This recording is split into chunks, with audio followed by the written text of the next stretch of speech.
ಎಲ್ಲರಿಗೂ ನಮಸ್ಕಾರ ಸ್ನೇಹಿತರೆ. ಪಾಕಿಸ್ತಾನ ತಂಡ ನಮ್ಮ ಭಾರತದ ವಿರುದ್ಧ T20 ವಿಶ್ವಕಪ್ ನಲ್ಲಿ 61 ರನ್ಗಳಿಂದ ಸೋತ ಬಳಿಕ ಪಾಕಿಸ್ತಾನದ ದಿಗ್ಗಜರಾಗಿರುವಂತಹ ಮೀಶಾಬ್, ತನ್ವೀರ್ ಅಹ್ಮದ್ ಮತ್ತು ಮೊಹಮ್ಮದ್ ಅಮೀರ್, ಶೋಯಬ್ ಅಖ್ತರ್ ಕೊಟ್ಟರು ಶಾಕಿಂಗ್ ಹೇಳಿಕೆ. ಅಷ್ಟಕ್ಕೂ ಇವರೆಲ್ಲ ಮಾತನಾಡಿದ್ದೇನು ಮತ್ತು ಭಾರತದ ಬಗ್ಗೆ ಹೇಳಿದ್ದೇನು, ಪಾಕಿಸ್ತಾನದ ಬಗ್ಗೆ ಹೇಳಿದ್ದೇನೆ ಅಂತ ತಿಳ್ಕೊಂಬರೋಣ ಬನ್ನಿ. ಇನ್ನು ಈ 4 ದಿಗ್ಗಜ ಆಟಗಾರರು ಬಂದ್ಬಿಟ್ಟು ಪಾಕಿಸ್ತಾನಕ್ಕೆ ಆದ್ರೆ ಬೈದಿದ್ದಾರೆ ಅಂತಾನೆ ಹೇಳ್ಬೋದು. ಅಷ್ಟಕ್ಕೂ ಪಾಕಿಸ್ತಾನಕ್ಕೆ ಬೈದಿದ್ದೇನಂತ ತಿಳ್ಕೊಂಬರೋಣ. ಅದಕ್ಕಿಂತ ಮುಂಚೆ ಯಾರೆಲ್ಲ ಚಾನಲ್ಗೆ ಸಬ್ಸ್ಕ್ರೈಬ್ ಮಾಡ್ಕೊಂಡಿಲ್ಲ, ಸಬ್ಸ್ಕ್ರೈಬ್ ಮಾಡ್ಕೊಂಡು ಬೆಲ್ ಐಕಾನ್ ಅನ್ನ ಆಲ್ ಇಟ್ಕೊಳ್ಳಿ. ಹಾಗೆ ಮರಿದ ವಿಡಿಯೋಗೊಂದು ಲೈಕ್ ಕೊಡೋದನ್ನ ಕೂಡ ಮರಿಬೇಡಿ. ಇನ್ನು ನಮ್ಮ ಭಾರತ ಮತ್ತು ಪಾಕಿಸ್ತಾನ ನಡುವಿನ T20 ವಿಶ್ವಕಪ್ ನಲ್ಲಿ ಬಂದ್ಬಿಟ್ಟು ನಮ್ಮ ಭಾರತ ತಂಡ 61 ರನ್ಗಳಿಂದ ಆದ್ರೆ ಗೆದ್ದಿದೆ. ಇನ್ನು ಈ ಪಂದ್ಯದಲ್ಲಿ ಭರ್ಜರಿ ಪ್ರದರ್ಶನ ಕೊಟ್ಟಿದೆ ಅಂತಾನೆ ಹೇಳ್ಬೋದು ನಮ್ಮ ಟೀಮ್ ಇಂಡಿಯಾ. ಹೌದು ಸ್ನೇಹಿತರೆ, ಮೊದಲು ಬ್ಯಾಟಿಂಗ್ ಮಾಡಿದಂತ ನಮ್ಮ ಟೀಮ್ ಇಂಡಿಯಾ 175 ರನ್ ಆದ್ರೆ ಹೊಡಿತಾರೆ, 7 ವಿಕೆಟ್ ಕಳ್ಕೊಂಡು.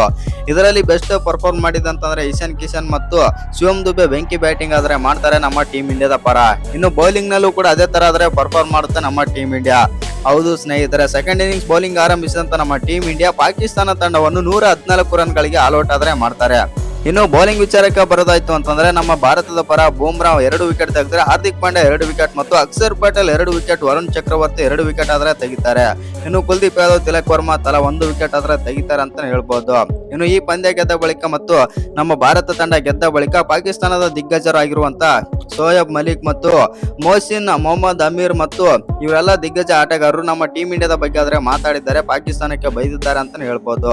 ಹೌದು ಸ್ನೇಹಿತರೆ, ಏನೆಲ್ಲ ಮಾತನಾಡಿದ್ದಾರೆ ಅಂತಂದ್ರೆ ಪಾಕಿಸ್ತಾನ ಈಗ ಇತ್ತೀಚಿನ ಮಟ್ಟಿಗೆ ತುಂಬಾನೇ ಲೇಜಿಯಾಗಿ ಆಡ್ತಾ ಇದೆ. ಇನ್ನು ತನ್ವೀರ್ ಅಹ್ಮದ್ ಅವರು ಪಾಕಿಸ್ತಾನದ ದಿಗ್ಗಜ ಮಾಜಿ ಆಟಗಾರ ಆಗಿರುವಂತಹ ತನ್ವೀರ್ ಅಹ್ಮದ್ ಅವರು ಏನೆಲ್ಲ ಮಾತಾಡಿದ್ರು ನಮ್ಮ ಭಾರತ ಬಗ್ಗೆ ಮತ್ತು ಪಾಕಿಸ್ತಾನದ ಬಗ್ಗೆ ಅಂತಂದ್ರೆ, ಪಾಕಿಸ್ತಾನ ಹೆಂಗಿದ್ರು ಭಾರತದ ವಿರುದ್ಧ ಸೋಲುತ್ತೆ ಅಂತ ಗೊತ್ತಿತ್ತು, ಆದ್ರೂ ಕೂಡ ಬೈಕಟ್ ಮಾಡಿದ್ರೆ ಚೆನ್ನಾಗಿ ಇರ್ತಿತ್ತು. ಯಾಕಂತಂದ್ರೆ ಈ ತರ ಅಲ್ಲಿ ಹೋಗಿ ಭಾರತದ ವಿರುದ್ಧ ಸೋತು ಈ ತರ ನಮಗೆ ಬೇಜಾರಾಗುವ ರೀತಿ ಆದ್ರೆ ಮಾಡಿದೆ ಪಾಕಿಸ್ತಾನ, ಮತ್ತು ಇಲ್ಲೇ ಪಂದ್ಯವನ್ನು ಬೈಕಟ್ ಮಾಡಿದ್ರೆ ತುಂಬಾನೇ ಚೆನ್ನಾಗಿರ್ತಿತ್ತು ಅಂದು ತನ್ವೀರ್ ಅಹ್ಮದ್ ಆದ್ರೆ ಹೇಳಿದಾರೆ ಅಂತಾನೆ ಹೇಳ್ಬೋದು.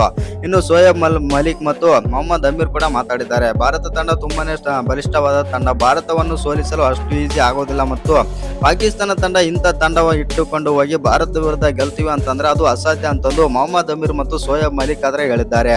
ಇನ್ನು ಈ ವಿಡಿಯೋ ಇಷ್ಟ ಆಗಿದ್ರೆ ಒಂದು ಲೈಕ್ ಮಾಡಿ, ಶೇರ್ ಮಾಡಿ. ಹಾಗೆ ಇನ್ನು ಯಾರು ಚಾನಲ್ಗೆ ಸಬ್ಸ್ಕ್ರೈಬ್ ಮಾಡ್ಕೊಂಡಿಲ್ಲ, ಸಬ್ಸ್ಕ್ರೈಬ್ ಮಾಡ್ಕೊಂಡು ಬೆಲ್ ಐಕಾನ್ ಅನ್ನು ಆಲ್ ಇಟ್ಕೊಳ್ಳಿ. ಹಾಗೆ ಮರಿದ ವಿಡಿಯೋಗೊಂದು ಲೈಕ್ ಕೊಡೋದನ್ನ ಕೂಡ ಮರಿಬೇಡಿ.